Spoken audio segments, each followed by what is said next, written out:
किसी भी कंट्री का इकोनॉमिक डेवलपमेंट उसके फाइनेंशियल सिस्टम पे डिपेंड करता है। आपके कंट्री का फाइनेंशियल सिस्टम कितना स्ट्रांग है, क्योंकि फाइनेंशियल सिस्टम हमारे सेविंग्स को मोबाइलाइज करता है और उसे प्रोडक्टिव यूजेस में लेकर जाता है।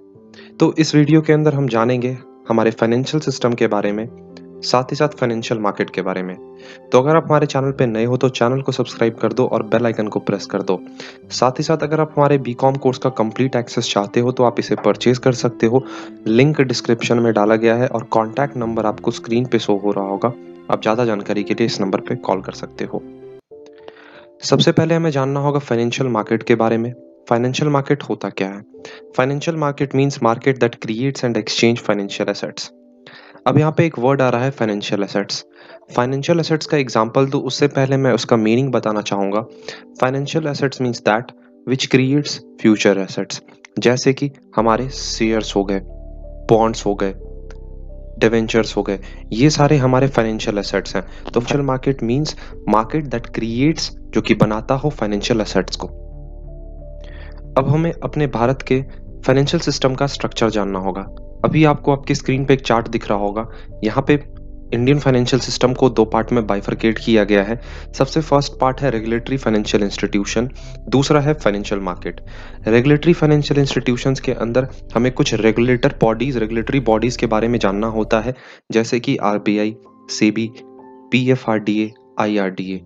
वही मैं बात करूं फाइनेंशियल मार्केट की, तो फाइनेंशियल मार्केट के अंदर आपको मनी मार्केट और कैपिटल मार्केट देखने को मिलेगा।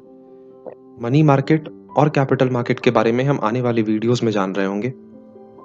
वीडियो में आगे बढ़ने से पहले मनी मार्केट और कैपिटल मार्केट के बारे में आप एक छोटा सा ब्रीफ ले लो। जैसे कि मनी मार्केट में हम शॉर्ट टर्म बोरोविंग्स और लेंडिंग्स करते हैं।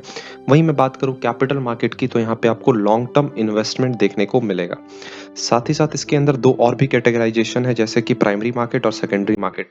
इन इन सारी चीजों को हम आगे के वीडियोस में डिटेल में देख रहे होंगे। अब मैं आपके साथ डिस्कस कर लेता हूँ रेगुलेटरी फाइनेंशियल इंस्टीट्यूशंस के बारे में, जो कि अभी हमने अपने चार्ट में देखा। आपको आपकी स्क्रीन पे कुछ रेगुलेटर्स दिख रहे होंगे, जैसे कि IRDA, Reserve Bank of India, PFRDA और Securities and Exchange Board of India. ये टोटल 5 रेगुलेटरी बॉडीज हैं जिन्हें हमें पढ़ना है, जो कि हमारे भारत के फाइनेंशियल इंस्टीट्यूशन को रेगुलेट करते हैं। सबसे फर्स्ट है यहाँ पे reserve Bank of India. Reserve Bank of India एक अपेक्स मॉनेटरी इंस्टीट्यूशन है हमारे भारत का, और हम इसे सेंट्रल बैंक ऑफ कंट्री भी कंसिडर करते हैं। ये हमारे भारत का सेंट्रल बैंक भी है। वहीं मैं बात करूं रिजर्व बैंक ऑफ इंडिया की हिस्ट्री के बारे में, तो इसे एस्टैब्लिश किया गया था 1935 को। एग्जैक्ट डेट अगर मैं बताऊं तो अप्रैल 1 1935। वहीं प्रोविजन की अगर बात करूं तो ये प्रोविजन था आरबीआई एक्ट 1934 का। आरबीआई हमारे भारत में जितने भी फाइनेंशियल इंस्टीट्यूशंस हैं, जैसे कि पब्लिक सेक्टर बैंक हो गए, प्राइवेट सेक्टर बैंक हो गए, रीजनल रूरल बैंक हो गए, साथ ही साथ कोऑपरेटिव बैंक्स हो गए। आरबीआई इन सारे बैंक्स का फाइनेंशियल रेगुलेटर है। इन्हें कंट्रोल करना इसका मेन मकसद होता है। साथ ही साथ इसका एक और ऑब्जेक्टिव है कि हमारे भारत में स्टेबिलिटी बने रखे, और इन्फ्लेशन को कंट्रोल करना भी एक इंपॉर्टेंट ऑब्जेक्टिव आरबीआई का होता है। नेक्स्ट रेगुलेटर आपके स्क्रीन पे आ चुका है, pension fund regulatory and development authority, PFRDA, जिसे हम शॉर्ट फॉर्म में बोलते हैं। Pension fund regulatory is a pension related authority, जिसे स्टैब्लिश किया गया था 2003 में भारत सरकार के द्वारा। ये ऑथराइज्ड है फाइनेंस मिनिस्ट्री के थ्रू, और इसका मेन ऑब्जेक्टिव क्या है? जितने भी सीनियर सिटीजन्स हैं उन्हें इनकम सिक्योरिटी, एज सिक्योरिटी आप कह सकते हो, ओल्ड एज में इनकम सिक्योरिटी प्रोवाइड करना। बस आपको यहाँ पे इतना ही कुछ याद रखना है। नेक्स्ट इंस्टीट्यूशन आपके सामने है। नेक्स्ट रेगुलेटर जो है हमारा, वो है insurance regulatory and development authority, IRDA. The insurance regulatory and development authority is a national agency of the government of India. इसे फॉर्म किया गया था by an act of Indian parliament, जो कि था आईआरडीए एक्ट 1999। भारत में जितने भी प्राइवेट सेक्टर इंश्योरेंस बिजनेसेस हैं, साथ ही साथ पब्लिक सेक्टर इंश्योरेंस बिजनेस हैं, उनका रेगुलेटर है आईआरडीए। मोस्ट इंपॉर्टेंट रेगुलेटर आपकी स्क्रीन पे आ चुका है, जो कि है security and Exchange Board of India. इसके बारे में हम आने वाले वीडियोस में डिटेल में जानेंगे, क्योंकि ये बहुत ही इंपॉर्टेंट सेगमेंट है आपके फाइनेंशियल मार्केट का। अभी आपको एक ब्रीफ लेना होगा सेबी के बारे में। सेबी का फुल फॉर्म है security and Exchange Board of India.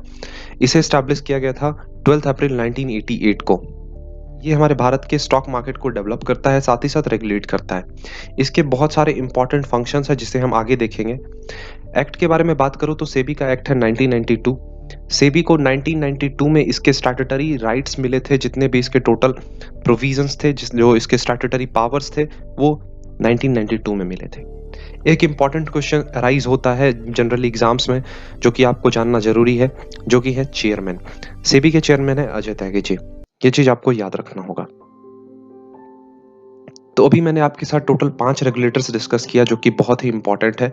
ये पांचों रेगुलेटर्स हमारे भारत के फाइनेंशियल सिस्टम को रेगुलेट करते हैं in the field of a pension fund, stock market and insurance and many more. अब आपको जानना होगा फाइनेंशियल मार्केट के बारे में। अभी तक हमने आपके साथ डिस्कस कर लिया वेरियस रेगुलेटर। अब मैं बढ़ता हूं फाइनेंशियल मार्केट की तरफ।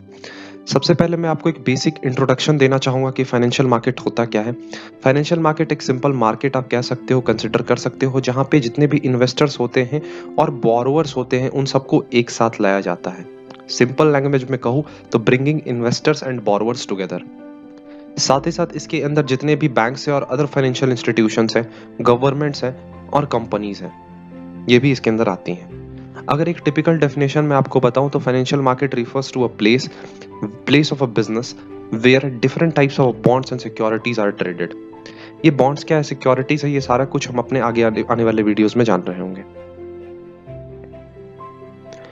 फाइनेंशियल मार्केट का 2 कैटेगराइजेशंस आपको देखने को मिलेगा, मनी मार्केट और कैपिटल मार्केट।